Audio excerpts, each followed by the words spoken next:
감사합니다.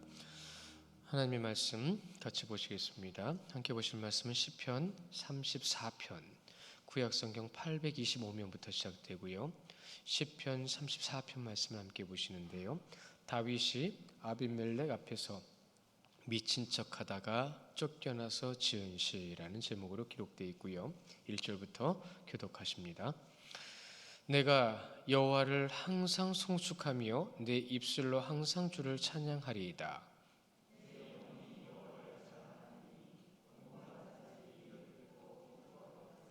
나와 함께 여호와를 강대하시다 하며 함께 그의 이름을 높이세.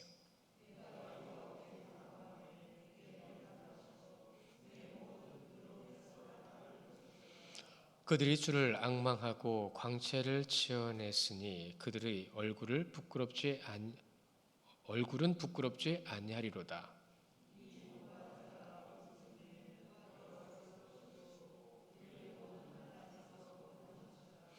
여호와의 천사가 주를 경외하는 자를 둘러 진치고 그들을 건지시는도다.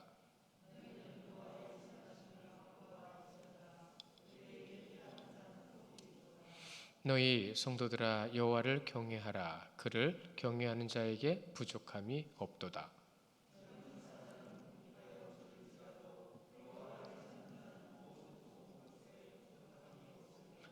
너희 자녀들아 와서 내 말을 들으라. 내가 여호와를 경외하는 법을 너희에게 가르치리로다.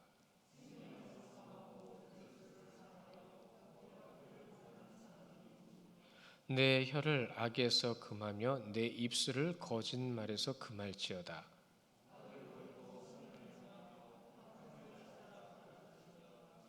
여호와의 눈은 의인을 향하시고 그의 귀는 그들의 부르짖음에 기울이시는도다.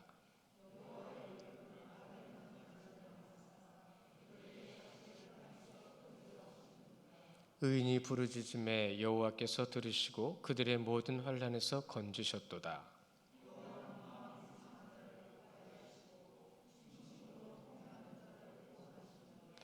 의인은 고난이 많으나 여호와께서 그의 모든 고난에서 건지시는도다.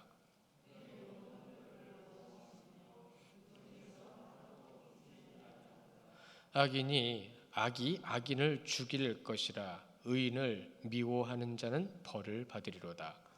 여호와께서 그의 종들의 영혼을 속량하시나니 그에게 피하는 자는 다 벌을 받지 아니하리로다. 아멘. 이 다윗이 언제 기록했던 시인지 오늘 제목부터 시작이 돼서 우리에게 알려주시는데요. 다윗과 골리앗의 싸움은 하나님을 안 믿는 사람들도 잘 알아요. 그래서 자기들도 그걸 비유를 들어 얘기하기도 해요.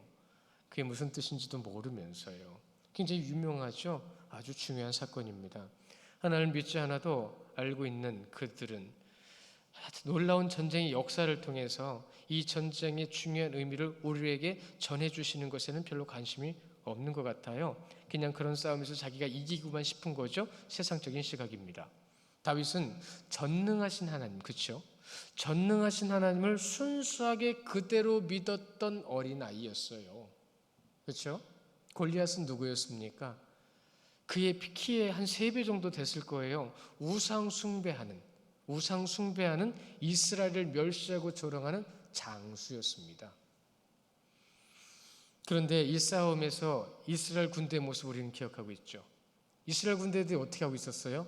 겁에 질려서 벌벌 떨고 있었어요. 입으로는 자신들이 하나님의 백성이고 이스라엘 군대라고 말은 하는데 벌벌 떨고 있었단 말이죠. 이들이 보여주는 모습, 그게 시사하는 바가 뭔지를 우리는 한번 깊이 생각해 봐야 합니다. 하나님의 백성, 유일하신 하나님을 믿는다고 하는데 그 하나님을 믿는 이들이 두려워서 싸우지도 못하고 있는데 어린아이 하나가 나타나서요, 만군의 여호와의 이름으로 그를 쓰러뜨렸습니다. 만약에 여러분들이 그 이스라엘 백성들, 이스라엘 군 진영에 서 있다가 다윗이 골리앗을 쓰러뜨리는 모습을 보았다라면 여러분은 어떤 감정과 생각을 갖고 계실까요? 와, 이겼어! 아니면 아우 창피해. 어떤 쪽으로 치우치실까요? 그는 자그마한 아이였습니다. 이스라엘에는 기골이 장대한 장수가 없었을까요? 거기도 있었습니다. 근데 그보다 등치가 더 크다라는 거, 배틀째 같은 창을 들고 나온다라는 것을 보고 눈에 보이는 거 가지고 두려웠던 거죠. 눈에 보이는 거 가지고 두려웠던 거죠. 이스라엘 백성들과 블레셋이 싸우는 것. 여러분, 솔직히 이 전쟁 모르는 사람이 없어요. 그 당시 이 전쟁 모르는 사람이 없었을 거예요.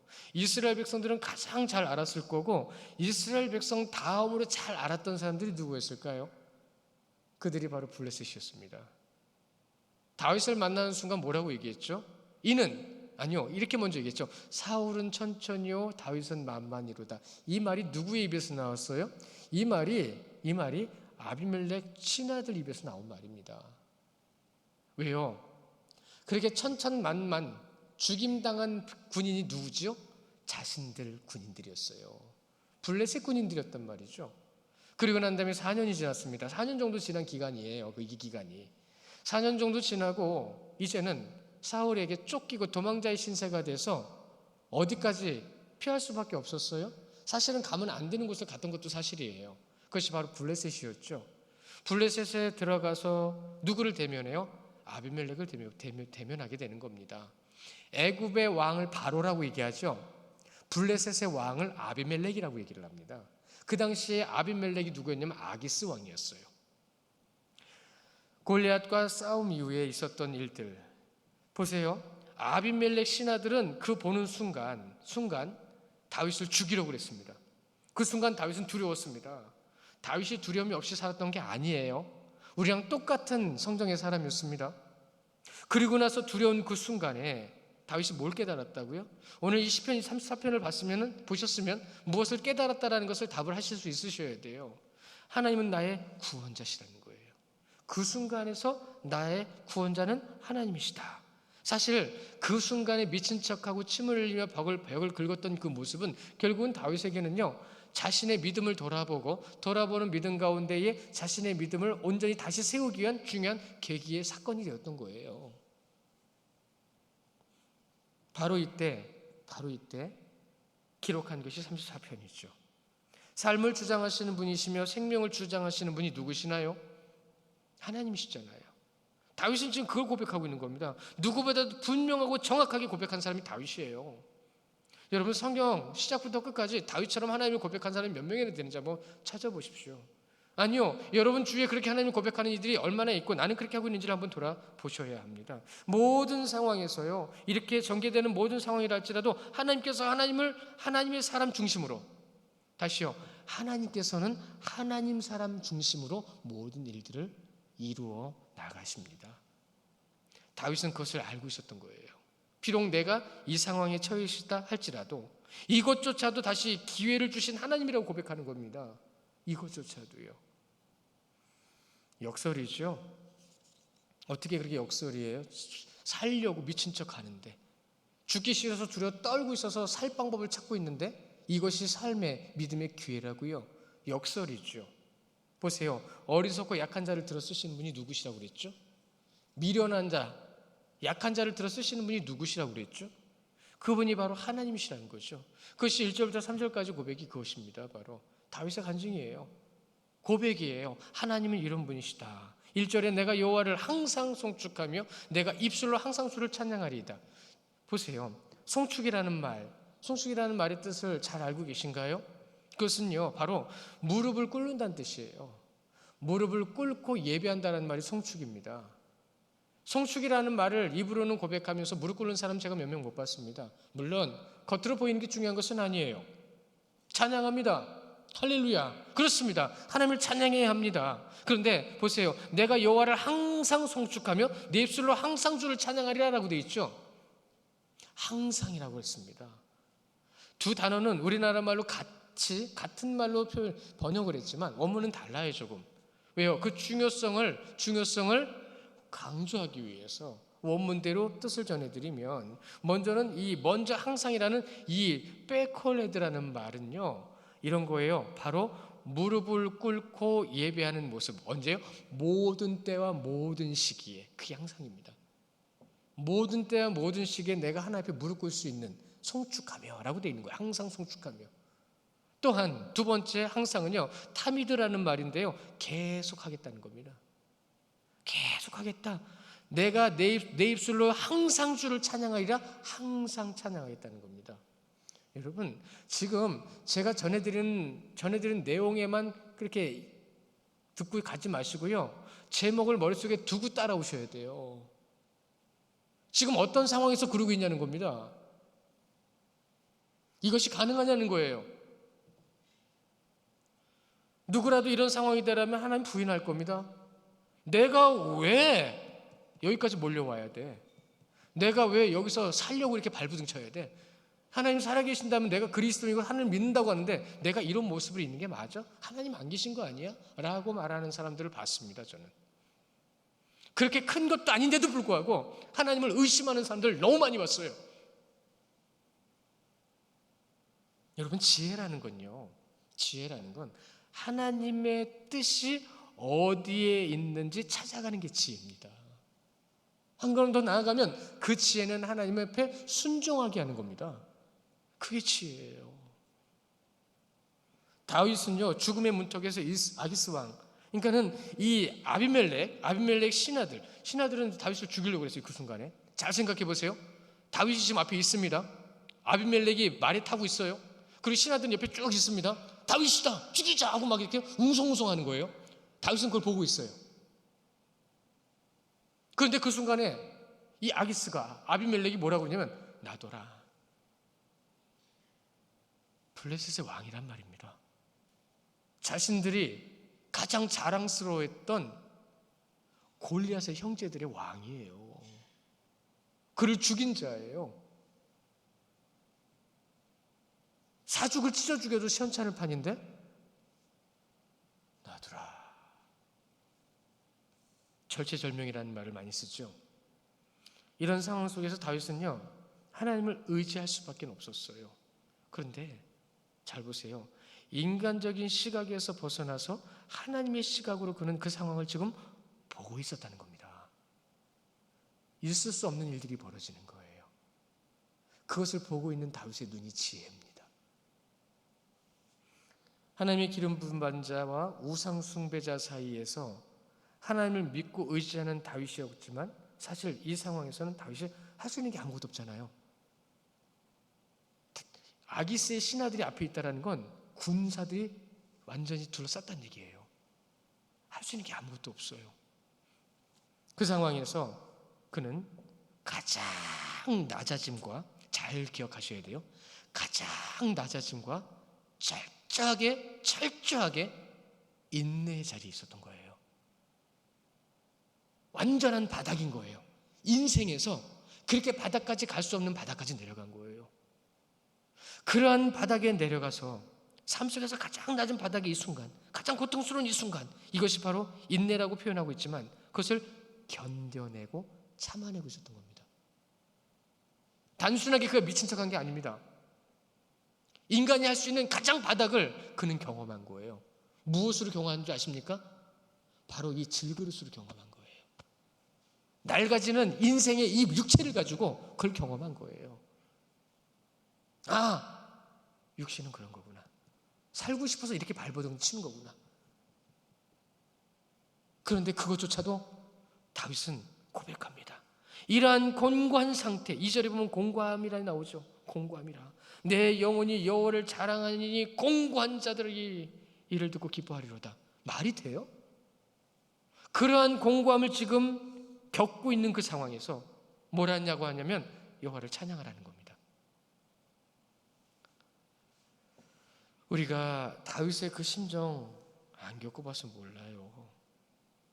그런데 여러분, 그러한 공고한 상태 밑바닥까지 갔더라도 하나님께서 나의 하나님이라는 것을 경험하게 됐던 다윗은요, 하나님을 찬양하게 될 거다라는 말이에요.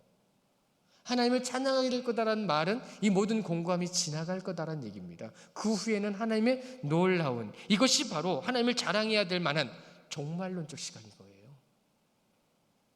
신앙은 이어야 된다는 말을 가끔 드리죠.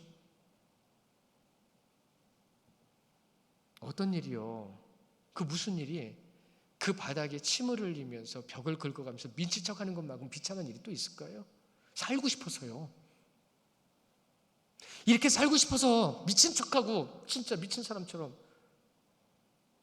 그렇게 몸부림쳐 본 적 없으시잖아요. 그런 상황에서 다윗이 뭐라고 얘기하는 거죠? 보세요. 세상은요, 이런 말이 있는데 참 기가 막힌 말이에요. 현대를 살아가는 성도들이 어느 때보다도 자존심의 노예가 됐다고 얘기합니다. 자존심의 노예가 됐다고. 지기 싫은 거예요. 남들보다 없어 보이는 거 싫은 거예요. 남들보다 진짜 없는 게 싫은 거예요. 남들보다 꿀리는 게 싫은 거예요. 남들보다 약해 보이고 이런 게 싫은 거예요. 완전한 자존심의 노예의 시대라고 얘기를 해요. 성경은 하나님을 증명할 때에 뭐라고 말씀하시죠? 약한 자, 미련한 자, 어리석은 자를 들어 쓰신다고 말씀하셨죠. 그래서 누구를 부끄럽게 한다고요?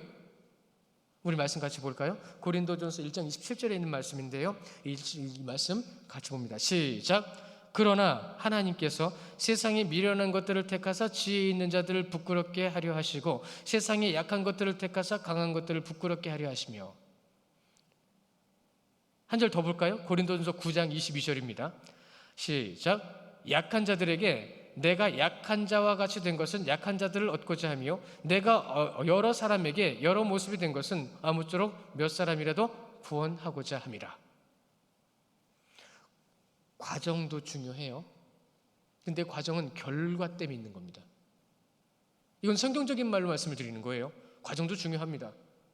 근데 결과적으로 구원받지 못하면요, 구원의 문제가 해결되지 못하면 아무것도 아닙니다. 근데 그 구원을 위해서 지금 어떻게 한다는 거예요? 가장 낮은 자리부터 시작해서 가장 높이 있는 자리까지 깨우치고 부끄럽게 만듦을 통해서 하나님을 증명하신다는 얘기예요. 높은 자리에 있는 사람에게 증명이 되면 사람들은 거의 대부분 하나님을 보지 않고 그 사람을 봅니다. 그것이 모세가 시내산에서 내려왔을 때 얼굴을 가릴 수밖에 없었던 상황에서 율법주의로 빠져버렸던 이스라엘의 모습인 거예요. 가장 낮은 자리에서 하나님의 놀라운 역사를 보여주실 때에 가장 높은 자리에 있는 자리까지 부끄럽게 만들고 그들을 깨우치게 만드는데, 여러분, 강한 자가 되면 안 됩니다.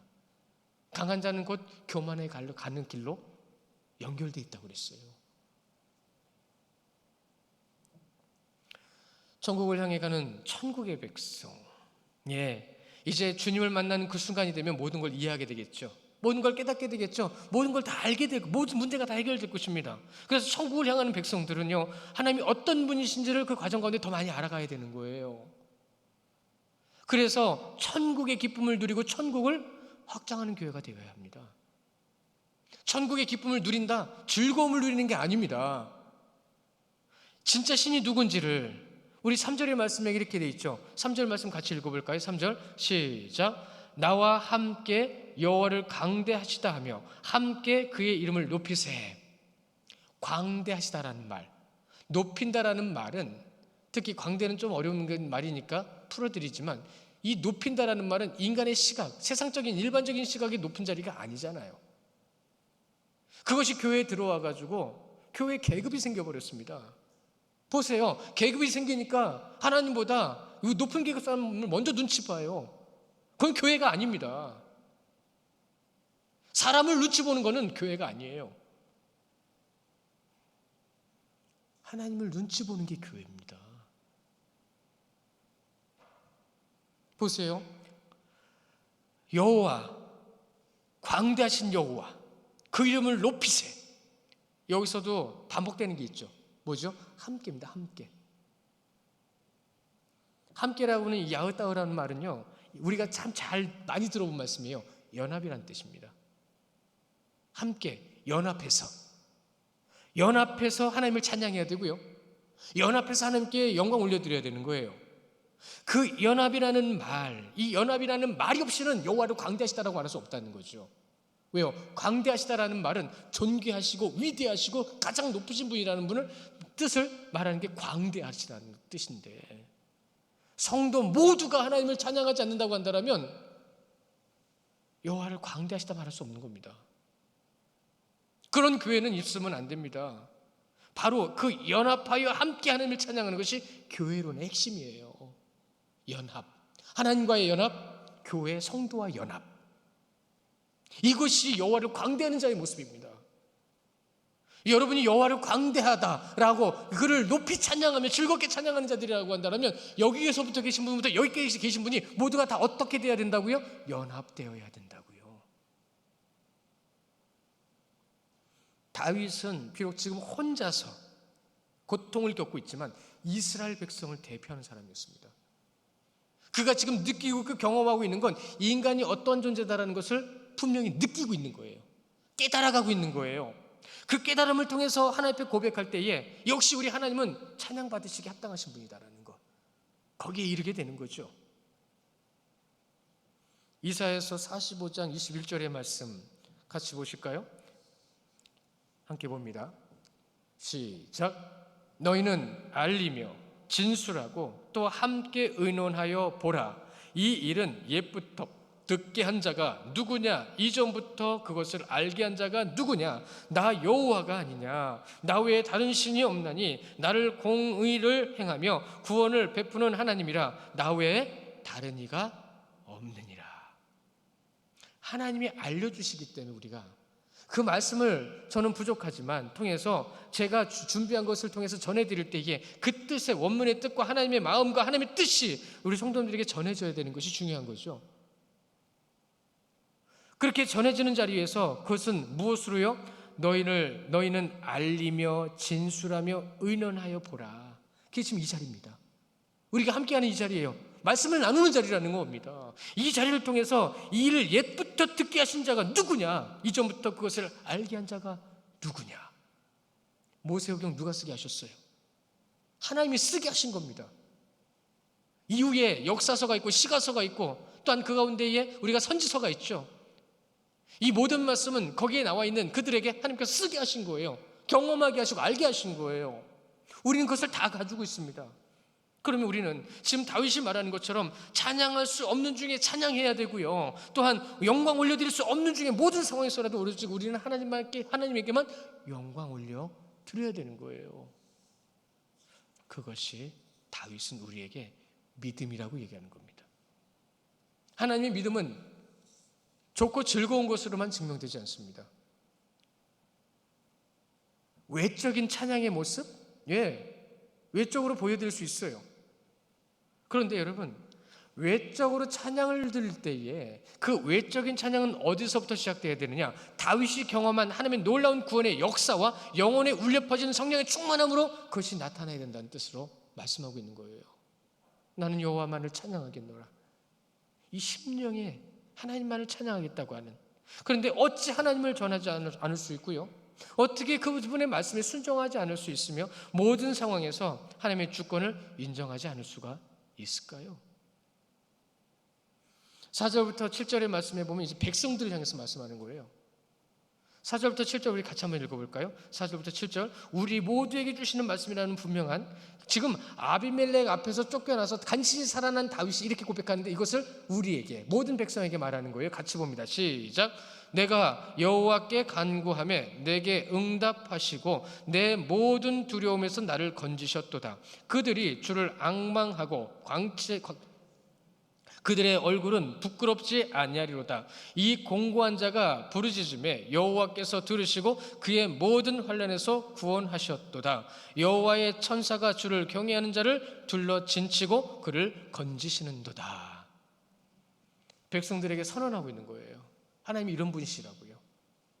하나님은 이런 분이시기에 내가 지금 너희에게 전하는 이 모든 것 가운데에 하나님의 온전하신 뜻을 깨닫고 알아서 그 안 것 가운데에 하나님만을 찬양하고 고백하고 그의 백성다운 모습으로 서 있으라. 오전에도 이 말씀 잠깐 알려드린 것 같은데 로마서 1장 16절 말씀 암송하셨죠. 뭐 자막으로도 보여주시겠지만 우리 로마서 1장 16절 말씀 함께 우리 암송해 볼까요? 시작.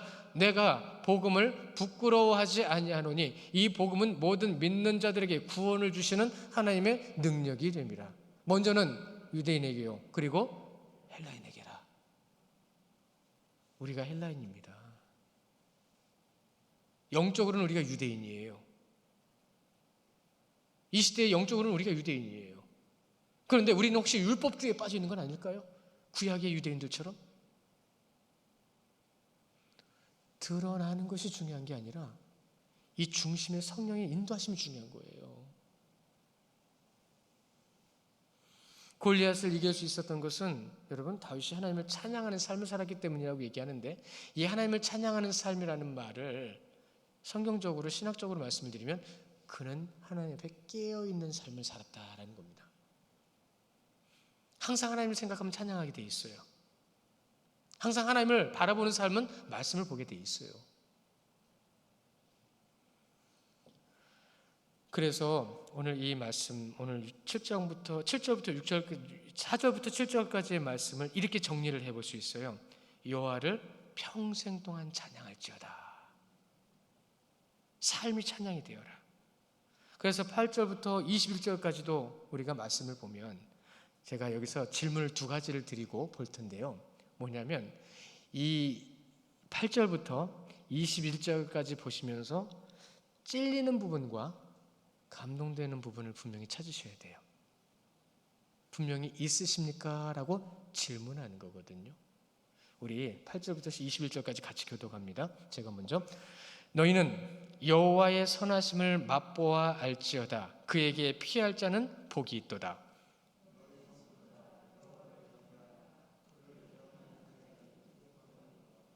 젊은 사자는 궁핍하여 줄일지라도 여호와를 찾는 자는 모든 좋은 것에 부족함이 없으리로다.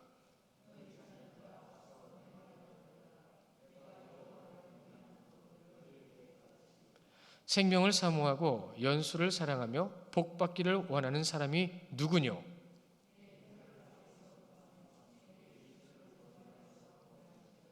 악을 버리고 선을 행하며 화평을 찾아 따를지어다.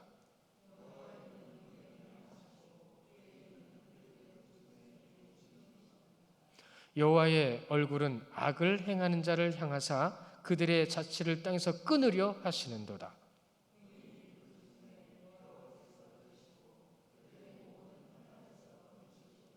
여호와는 마음이 상한 자를 가까이 하시고 충심으로 통회한 자를 구원하시는도다.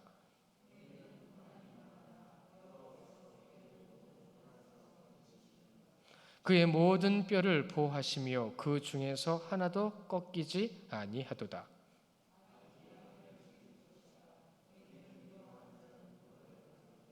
함께 봅니다. 여호와께서 그의 종들의 영혼을 속량하시나니 그에게 피하는 자는 다 벌을 받지 아니하리로다. 아멘. 저는 다 찔리고 다 감동이었습니다. 우리 말씀해 보면 먼저 11절에 뭐라고 말씀하세요? 가르치심이 있다고 말씀하시잖아요. 이렇게 가르쳐 주시는데 우리는 그렇게 하고 있을까요? 그냥 제가 눈에 띄는 대로 그냥 몇 가지만 좀 말씀을 드리고 마쳐야 되겠는데 15절에 보시면 여호와의 눈과 귀는 누구를 향하고 있다고 그랬습니까? 다 보고 다 듣고 계시다는 얘기죠. 그럼 우리는 어떻게 하고 있을까요? 또한 18절을 보십시오. 18절에 여호와의 마음이 상한 자를 가까이 하시고 충심으로 통회한 자를 구원하신다고 했었습니다. 마음이 상한 자, 이 마음이 상한 자가 결국은 뭐죠? 하나님 앞에 환난과 고난 가운데서 주의 뜻을 따라 보배, 그 옥합을 깨서 주님을 나타내는 삶. 이것이 바로 마음이 상한 걸 얘기하는 겁니다. 충심은요, 19절에 보시면 19절에 의인은 고난이 많으나 여호와께서 그 모든 고난에서 건지시는도다. 그러면 고난이 없는 자는 의인이 아닌가요? 그럴 수 있습니다. 제가 전에 그런 말씀 한번 드린 적 있죠. 이건 신학자들이 비유적으로 했던 말인데 어떤 교회에 보니까 지붕에 마귀가 꾸벅꾸벅 졸고 앉아 있대요. 기억나시죠? 근데 어느 교회는 보니까 지붕에 마귀가 정신없이 왔다 갔다 하더래요. 아시죠? 아무것도 안 하고 가만히 있으면 마귀도 안 건드려요. 왜요? 그냥 놔둬도 구원 못 받으니까. 그냥 지금 멋대로 하고 싶은 대로 살아가니까. 그런데 찬양을 합니다. 말씀을 봅니다. 오직 예수 그리스도만을 찬양하며 광대하시다 고백합니다. 이것들을 어떻게 하면 넘어뜨리지? 어떻게 하면 걸림돌을 만들어 놓지? 바쁠 수밖에 없죠. 우리가 이 의인은 고난이 많으나, 고난 좋아하는 사람 없지만 여러분 정말로 발전을 위해서는 노력해야 되잖아요. 잘 살기 위해서 돈도 벌잖아요. 그런데 진짜 의로운 것을 위해서는 그것보다 더 가치 있는 것, 오전의 말씀을 빌려서 한번 말해볼까요? 품이 있는 것이요, 진짜 그리스도의 성품, 하나님의 성품을 나타내는 것이요, 그러한 것이 우리 가운데 나타나야 되는데, 보세요. 미친 척 했습니다. 죽이려고 하는 사람들이 칼을 들었다가 아기스의 마음이 움직이는 것을 다윗은 봤어요. 그냥 내둬라. 그리고 나서 풀려났습니다. 내동댕이 쳐 당했어요. 밖으로, 성 밖으로. 그리고 나서 나와서 웁니다. 그 우는 사이에 고백을 합니다. 하나님이 이 못난 육신을, 이 못난 영혼을 이렇게 또 살리셨도다. 그러면서 하나님을 찬양하고 있는 겁니다. 그러면서 그는 그 믿음의 삶 가운데 가장 큰 전환기를 맞습니다. 더 큰 믿음의 자리에, 더 많이 하나님을 의지하는 자리에 그는 세움받았던 거예요. 성도 여러분, 사단은 가만히 있지 않는다고 그랬습니다. 그래서 사단의 성품을 갖게 만드는 거예요. 여러분, 사단의 성품 여러분도 아세요. 알면서 당하고 계시어요. 지금 다 그런 건 아니지만 순간순간 우리가 놀라울 정도로 당하고 있어요. 참 역설적이죠. 고난, 고통, 슬픔, 아픔, 이 모든 것들, 이것이 사단의 성품으로 나오는 건데, 오히려 이것이 의인에게는 뭐가 된다고요? 이러한 고난이 의인에게 의인임을 증명하게 되는 기회가 된다는 거죠. 여러분도 그런 기회를 삼으십시오. 지혜를 구하시고 이러한 무에서 창조하신 하나님, 죽음에서 생명으로 옮기신 아버지 하나님, 그로 인하여 약함을 통하여 강함을 드러내시는 아버지 하나님을 경험하시는 삶, 그 하나님을 전하는 삶, 그러한 삶이 되시는 우리 귀한 성도님들 되시기를 주님의 이름으로 축원합니다. 우리 시간 잠깐 기도할까요?